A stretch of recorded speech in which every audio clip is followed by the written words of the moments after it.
Maligayang pagbabalik sa aking channel kaibigan para mas lalo ka pang kiligin at updated sa mga bagong movies, K-drama series. Pwede bang makahingi ng konting pabor? Paki-like and subscribe naman ng aking channel. Muli, salamat kaibigan!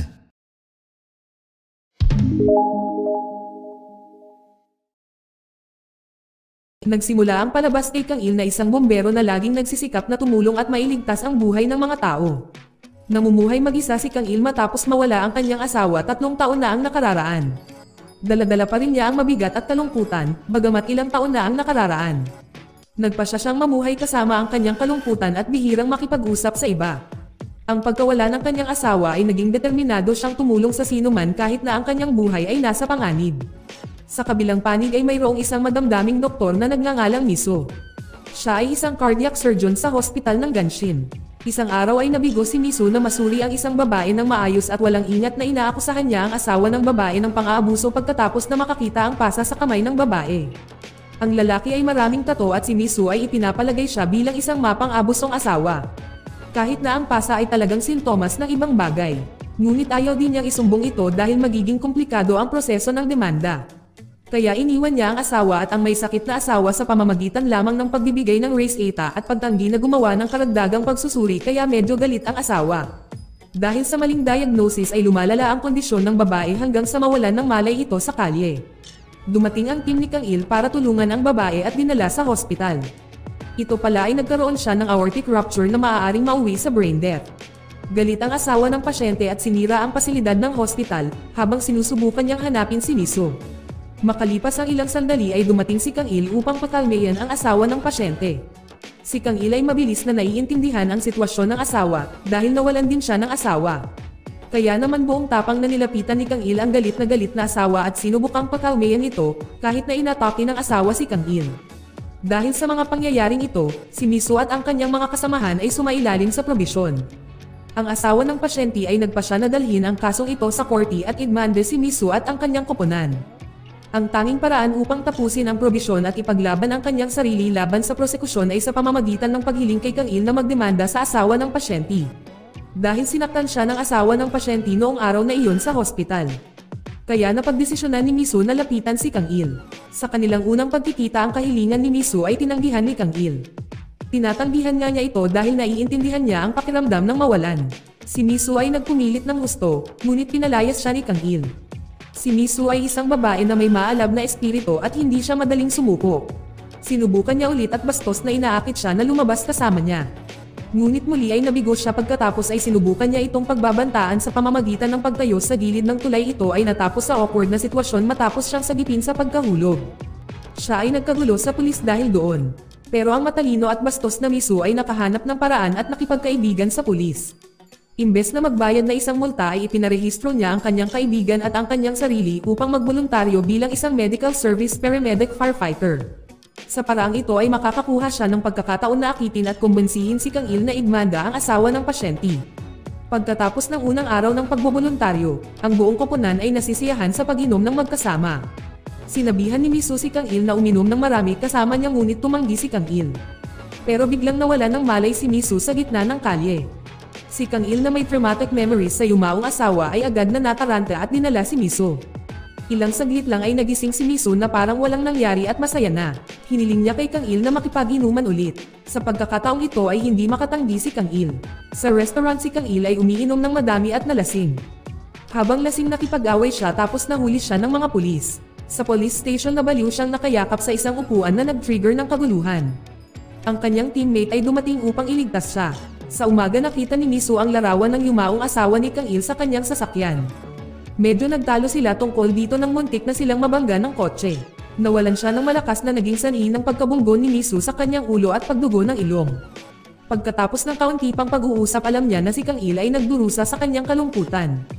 Sinabi niya sa kanya na kung minsan ang mga tao ay kailangang palayain ang isang tao at magpatuloy upang mamuhay ng mas maligayang buhay sa kapayapaan. Tulad ng nawala raw ang ina ni Miso. Nararamdaman ni Kang Il ang mga salita ni Miso na napakahalaga.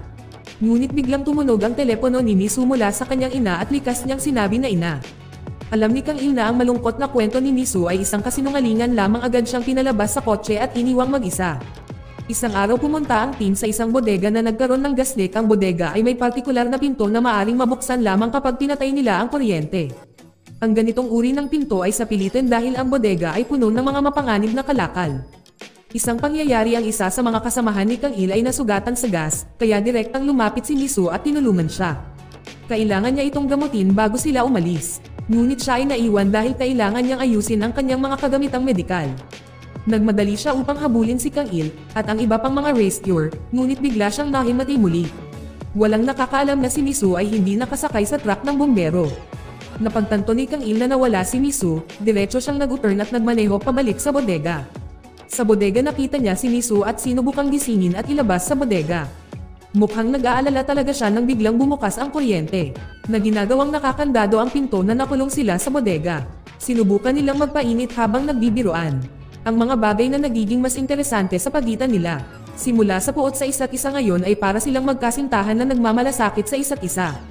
Habang tumatagal ang temperatura ay nagyayelo at sila ay hindi makapagpainit ng sarili. Dahil nawala na silang pag-asa sa bingit ng kamatayan. Tinanong siya ni Miso kung gusto niya ba talaga siya. Sabi niya oo, siguro dahil gusto niyang mapanatili ang kanilang espiritu o ito ang kanyang tunay na pakiramdam. Si Miso pagkatapos ay nawala ng malay kaya ginamit ni Kang Il ang kanyang sariling init ng katawan bilang kanyang huling paraan upang iligtas siya. Ang koponan ay nagpakita upang iligtas sila. Mula noong trahedya sa bodega madalas silang nagtutulungan at nagiging mas malapit sa paglipas ng panahon. Sa kalagitnaan ng trabaho, nawala ng ulirat si Miso. Si Kang Il ay nagsimula ng isang maikling medikal na pagsusuri upang magkaroon ng isang absolute explanation sa kondisyon ni Miso, ngunit ang resulta ay naging maayos. Pagkatapos ay pumunta sila sa dagat, upang panoorin ang paglubog ng araw. At magkwento ng kanilang mga buhay-buhay.